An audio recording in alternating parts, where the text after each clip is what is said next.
morning. I'm so glad you joined us. Grab your coffee or your tea or your water or something nice to drink. Come sit down and hang out with us for a little bit. We have a great show. First off, I am Mary Winters. I am a gerontologist and I own About Senior Solutions. We provide care management and kind of the quarterback for you as you need services or advocacy, support from the hospital to home, or needing any kind of help with resources for you as you age. So, and we'll put a plan together for you too. That's the big thing that we actually do.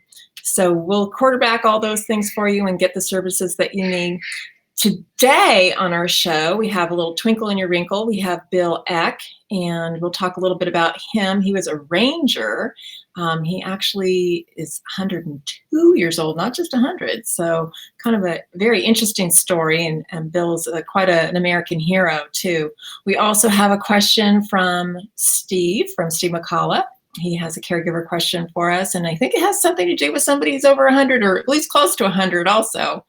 And then finally, we have a great guest. Her name's Dina Braverman, and she owns a business where she is going to get your possessions sold and make some money for you and get you organized. And I think it's perfect for the brand new year. So first, let me go ahead and I'm going to introduce Bill to you. And let me find his picture here.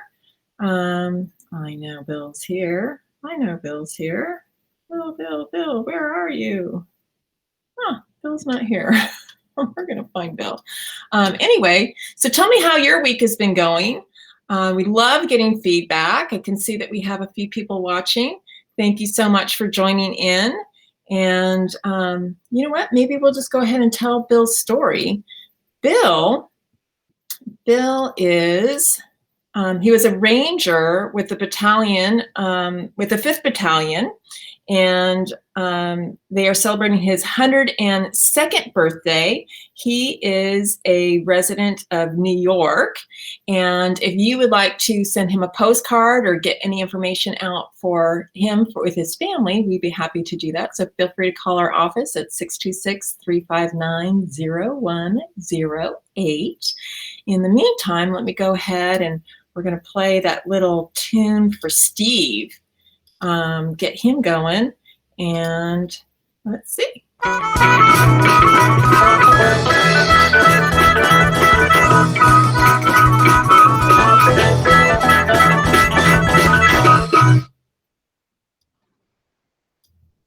Morning, Steve. Good How are morning. you?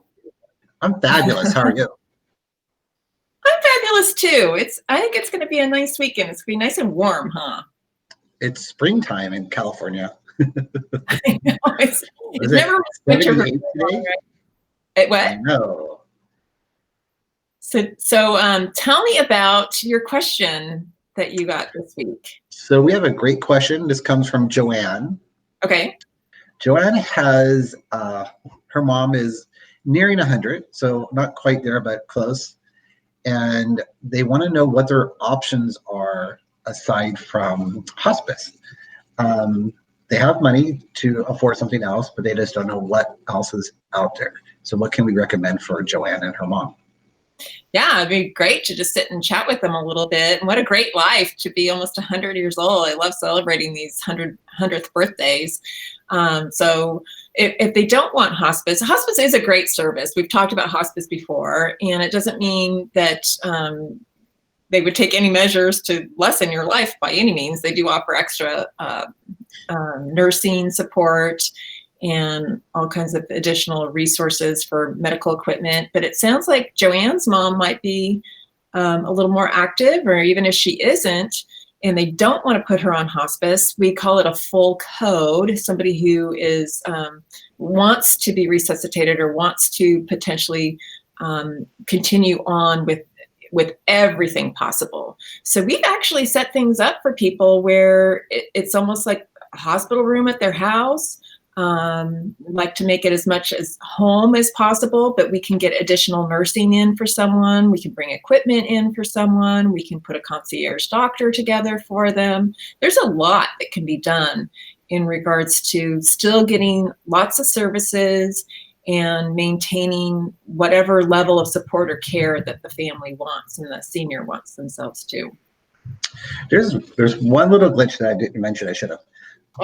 Hospice is recommended. So, in what circumstances would they recommend hospice, but you would not go that route? Like, are there certain things that are going on that they think hospice would be necessary? Well, they're probably maybe she's been going in and out of the hospital quite a bit, so they may recommend hospice due to that and just being able to stay at home and get services there. Especially right now with COVID, it's a little scary to be entering the hospitals where there is a lot of exposure. So that might be part of the reason they suggested hospice. And sometimes families have a different idea of where their loved one might be too.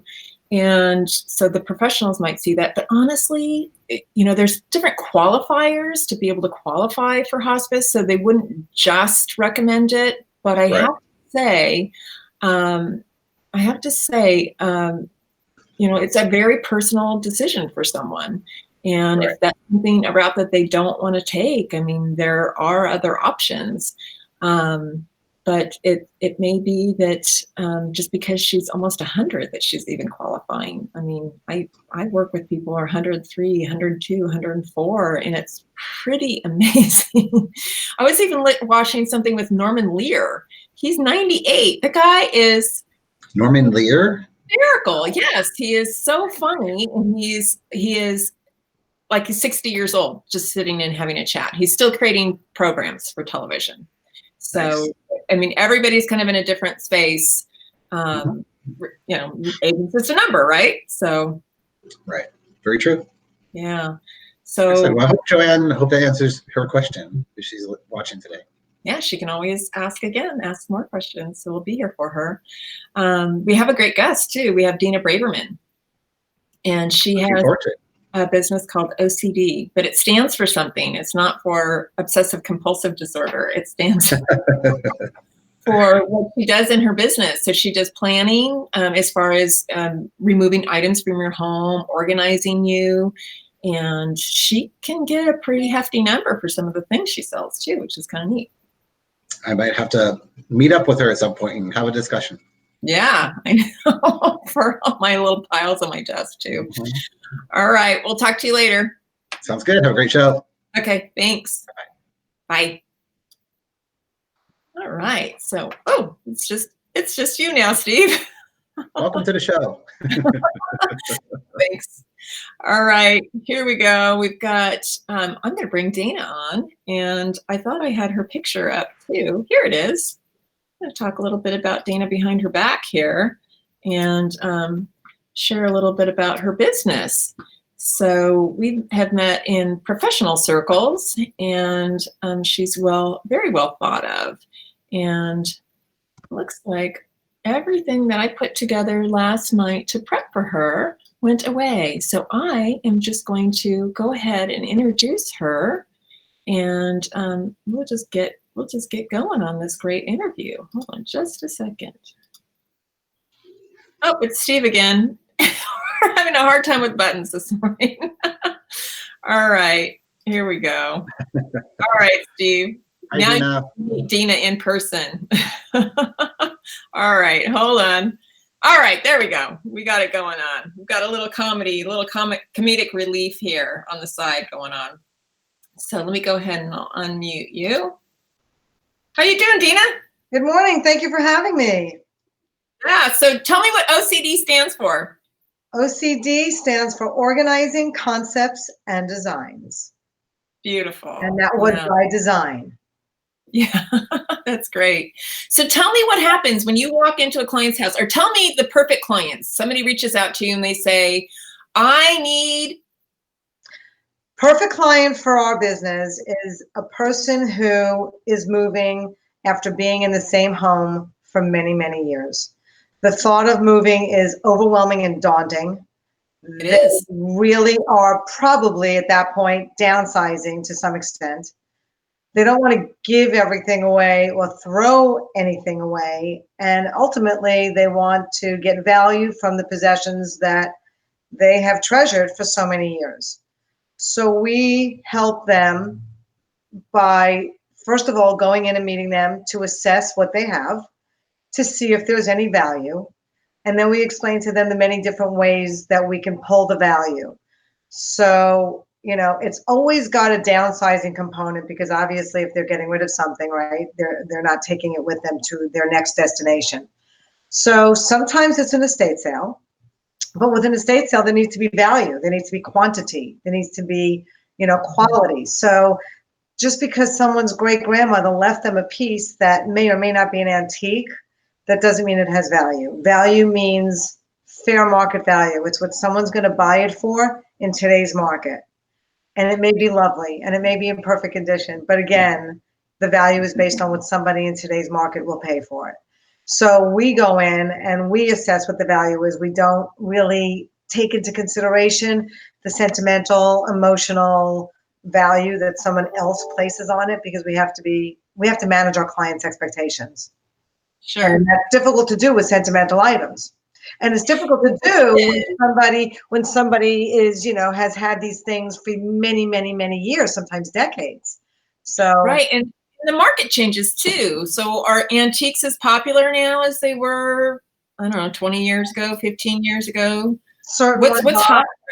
So certain ones are and certain ones aren't. And, right now, antiques are great, but if they're huge, no good. For instance, armoires. Oh, yeah. Aren't taking them big, huge break fronts. People aren't buying big pieces anymore. People are more transient. People are downsizing, and the donation companies, auction houses, and consignment stores are finding themselves stuck with these very, very large pieces that people used to have many years ago.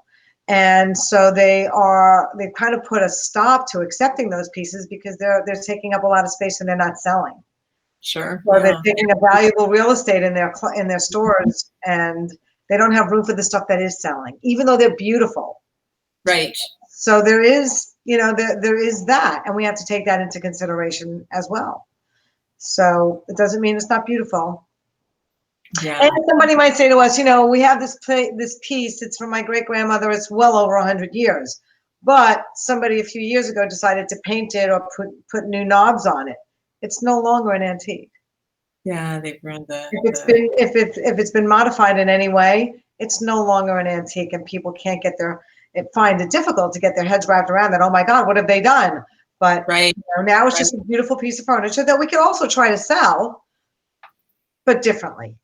Sure. Okay. So, you have an interesting background too, because you were in a law office for many years. And so you kind of have more of a specialty with paperwork and knowing what to throw away, maybe. Yeah. Yeah. So I started out in the legal industry, 1980. And I was a paralegal and a legal assistant. And when I started this business, that's how I started. I started with office organizing. There was no other component. And I quickly realized I don't want to be stuck in offices every day anymore. I wanted to branch out and really help people get organized in their homes as well.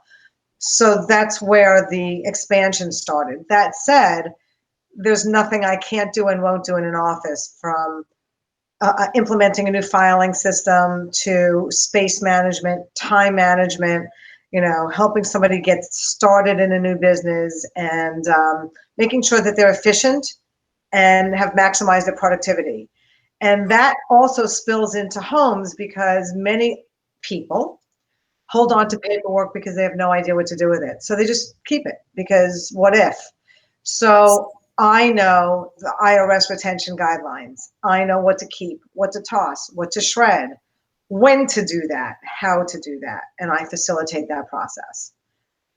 So I don't need anything from, 1966 would be a long time. That's not necessarily so that's not necessarily true. Oh, okay.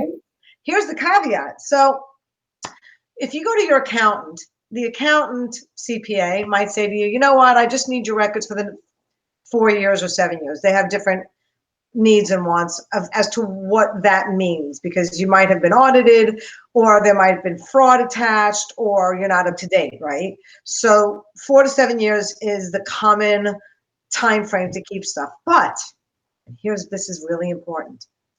If you have not yet filed for Social Security, and there's a discrepancy when you go to file, and you don't have your past tax returns, it's going to be what they tell you it's going to be, because they are not responsible. The Social Security Administration, the Franchise Tax Board, and the IRS are not responsible for keeping your past tax returns.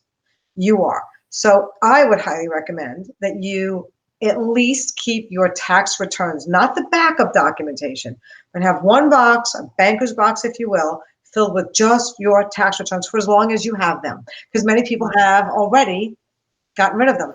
Don't get rid of them until you file for Social Security. I wonder. My big tip of the day. Yeah, it's interesting too. When people do move quite frequently, some of those things really do get purged early on. They do. Interesting. Yeah. So tell me about one of the, well, tell me how you're doing things differently right now too with COVID, because I'm sure you couldn't just have yard sales, or I'm sure there are people in locations where they're not allowed to drag things out in their front yard to sell with their HOAs or something that may prohibit them from doing that. How do you kind of work around some of those things? So first and foremost, we do estate sales, not garage sales. And the only real difference is we don't bring it out to the lawn. We keep it in the house. I would have a garage sale. That's right. So, and it's also based on value. A garage sale is low value. An estate sale isn't necessarily because it's millions. It's because it's an entire estate. A garage sale is the stuff that you bring from your home that you no longer need. An estate is everything. It's everything from the Tupperware to the silver to the furniture to the picture frames. It's to the half a bottle of Windex. So we sell everything, an entire estate, somebody's entire life's, belongings. So that's the difference between an estate sale and a garage sale. The only thing that's really different now, other than being shut down, when we're shut down, obviously we have to turn to a virtual option, which is available, especially for people that live in gated communities or condos or townhomes where the CC&Rs don't allow estate sales. But during COVID, if we're not shut down, we are moving forward and doing in-person estate sales, and we're putting the CDC guidelines into place. We are requiring that everybody has a mask. We're limiting the amount of people in the house at one time. There's sanitizers in every room. We're taking temperature outside. So we are being really, really careful. And we don't know that we'll ever really go back to another way, because it seems to be working really well. And people are actually liking the distance, because when you have a house full of people, you can get a little crazy. So limiting the amount of people in is actually working better. So live and learn, right? We're doing things differently, and we're actually embracing them. So I want to know how you deal with those people who show up super early and start knocking. They stand online. There's a sign-up sheet, and you know what? The first day of an estate sale, people do get there very, very early. I mean, really early. And it's because we release photographs weeks in advance and then the day before, and they have something very specific in mind that they want to get. And they're there early to get that item. And so they kind of line up. We have a sign-up sheet. And so, it's very orderly and, very respectful. Most people that go to estate sales know the rules. They actually do it weekly, so that's their hobby, or that's their job. A lot of people have thrift stores that they're filling up, or a lot of people are, reselling on the internet for whatever reason. So a lot of people that come to estate sales, they might be shopping for themselves, but predominantly, especially the first day, it's to resell. Okay. So they know the rules of the game. And they know the value themselves too. They've researched it before they get there. They know what their limit is about what they're going to pay. And, in the first day, there's no negotiation. It is what it is. The prices stand until the second day, and then we lower the prices a little bit. And then the third day, it's more of a blowout. Because, it's not a store. We don't have 30 days to sell these items. We have 2.5, maybe 3 days if the volume is there, to get rid of this stuff. And our goal is to get rid of 100% of the items in that home, because that's how we're making money, and that's how we're giving value and money back to our clients. Our job is to sell. So, we sell. Share some of the more interesting things that you've sold. Oh my. Probably a big loaded question with all the things You that people know, have. you know the saying, someone's trash is someone else's treasure? It's so true.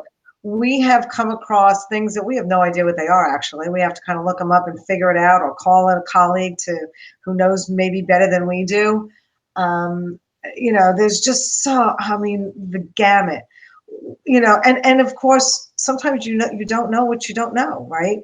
So Sure. I can say this. I mean, I guess the best sale we ever had was for a woman who had a very, very large and very unique and rare collection of American Indian folk art.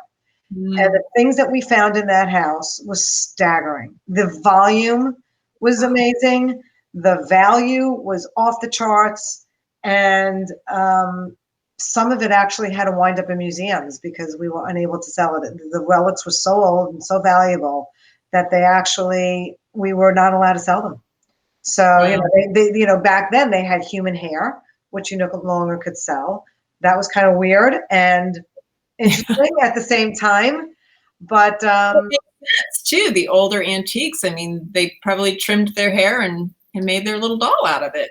yeah, just blankets that really, or I don't know that they're necessarily blankets, but they're things that tell stories of their ancestry.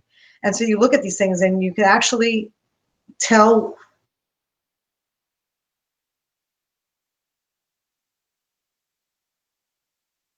is when the people came to buy, they wanted to know the stories behind these pieces. Now there's thousands. We don't know the stories of thousands of pieces, but you know, at least they were able to go and look them up because they did have history. And That's to me, people came from across the country to attend this sale. wow. There Wow. was that much interest and value. So it's pretty wild. Oh, the Amazing. wildest thing I've ever found, just the strangest and weirdest and most valuable piece, one of the most valuable pieces was, it's kind of disgusting, but I'll share it with you, was a bridge, a gold bridge from someone's mouth. The, the gentleman had passed away. The teeth were in a bathroom drawer, and I brought it to a dentist, and there was $6,000 in gold. Oh my gosh. I can see, yeah. Well, Yeah. my Much more. my my business is a value-based business. We will get value if there's value to be had, and we will stop at nothing to get that value. So we went over and above. We took it to a dentist because you can't separate gold from teeth without special instruments. And we Sure. brought it to him, and he did what he did, and we gave the family their share of the winnings. So there is nothing that we won't do. We have That's we have no boundaries. That's fantastic. Well, I know for me, when I'm working with a client and they've lived in that home for 47 years, you accumulate so many things. Yeah. And it's so challenging for people to even decide where to start.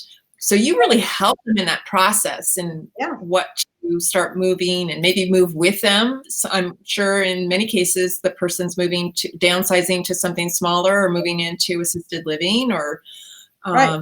just a different setting, right? Right. So we're a one-stop shop. We meet them when they're thinking about selling because we don't want them to wait until they're in escrow and they have 30 days because that's just overwhelming and stressful. We want to get in there when they're thinking about moving. We help them. We go through every drawer, cabinet, cupboard, closet with them. We help them downsize, helping them figure out what to keep, what to donate, what to toss based upon where they're going so that we know that they have enough space in their new surroundings for all their treasures and necessities, right? So Sure. we help them every step of the way. We're the voice of reason when necessary. Usually people wind up taking too much and they realize it when they've already moved it. And in that case, we'll just get rid of it on the other end. We help them find value. We pack up donations. We haul off donations for them. We handle the shredding. We handle the toxic waste removal. We handle the packing, the moving, the unpacking. We unpack them in 1 to 2 days, of course, depending on how big their new home is. But we unpack completely as if they've never lived anywhere else. And everything is organized, functional, and accessible. So Nice. we really, really pay attention to whatever issues they may have, both physically, some people like me height challenged. We make sure we put the important things down on lower shelves. We take great pride in the finished result of our moves, and we are with our clients usually from beginning to end. So it's like a 3-4 month process sometimes. Oh, okay. Yeah, that's what I was going to ask. So if you have a client today who comes to me and says, hey, Mary, we are considering moving, downsizing. How much time should we take? So let's say they have a 4-bedroom house that's 2,000 square feet and a 2-car garage. How much time do you think they should plan to organize their belongings with this process of finding the new location too? So there's the magical word. The magical word is the process. It is a process. It didn't get filled up in 5 days. It took 50 years to fill that place up. And I'm not saying it's going to take 50 years to get it cleared out, but it's a process. And we have to go through it. And nobody wants to spend 8 hours a day with an organizer like me because it's exhausting. Even though I'm doing all the physical work, or we are doing the physical work, making those decisions is exhausting. And we have to take that into consideration. So we will not schedule, 5 days in a row with a client. We always give them a day in between. Things like COVID happen, things get shut down, people get sick, people go on vacation. So we highly recommend that as soon as they know that they are going to start leaving, moving, whatever, that they start the process to give enough time so that it's not overwhelming and stressful. And everybody makes decisions in a different way. I can say to you, Mary, what do you want to do with this pen? And you can say, oh my God, just donate it. Whereas a friend of yours might say, well, my grandfather wrote his first novel with that pen, and I wanted to pass that down to my son because I thought that that would be really good. But he wasn't interested, so he passed it down to his younger sister. Now we're talking about a pen, and we're going on about a pen. Everybody makes decisions differently, and there is no time frame. It takes as long as it takes.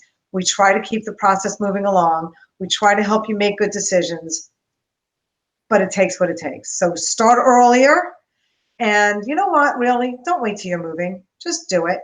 Just Everybody should be purging annually. It's all too much. And if you don't, you're going to leave it to your loved ones, and they're going to have to deal with it. So, I say, put my information with your will or trust. Exactly. There you go. Yeah. So Dina, I put your phone number down here, and people know how to get a hold of you then. And again, tell me the name of your business. Organizing Concepts and Designs, aka OCD. And we're based in Los Angeles. But we go everywhere. If you want to go, we'll go with you. Sounds fantastic. Thanks so much, Dina. Have a great weekend, and thanks so much for doing what you do. Thank you so much. Thank you for having me. Have a great day. Absolutely. Thanks. Oh, that's so great. I love the stories and the things, and everybody does have a story. I love sitting down and talking with my clients and learning who they are and what's important to them, and why they tick or why they do certain things that they do. Let me bring Steve back and chat a little bit about the weekend before we take off here. Hello. Any good plans? Oh, long weekend. Hopefully lots of, actually, I'm supposed to be purging stuff this weekend. So, yeah, so your guest was very appropriate for me. Very inspirational. Well, I know Renee Dominique, she just posted and said it was very informational, very informative. So thank you for leaving that post. We really appreciate it. What did you think of Dina? I think I need to put her in touch with my parents. Maybe me too. Yeah. She can come and clean my desk off every day. I organize every time. I'm just piling more stuff up, and then I have to go through and split everything up later on. She must have great stories. Absolutely. She does have great stories. Yeah. So, well, thank you so much for coming on, and thanks for bringing Joanne's question. And you can ask Steve any question. He'll bring it on board for you. And we'll get some answers for you right here in the morning. And so I want everybody to have a great weekend. Steve, thank you so much for being with us. You too. Have a great weekend. Remember, if you go to www.aboutsenior-solutions here, you know what? I think I've got a little thing here that says, let's see if it shows up. Yeah, you can take the quiz. It's so amazing. Go onto our webpage, www.aboutseniorsolutions.com, and this shows up at the front, and you can see where you are in your planning process for your care, for your future plans. But the biggest thing is that we want you to vision your vision of aging now, so that way we can help you plan, and it's not an emergency, it's not a crisis, and it's something that you can relax and enjoy your retirement. So go ahead and jump on that quiz there. So, all right, Steve, thanks so much. Have a great weekend, and I am going to play our little outro. Isn't this lady really nice looking? Bye.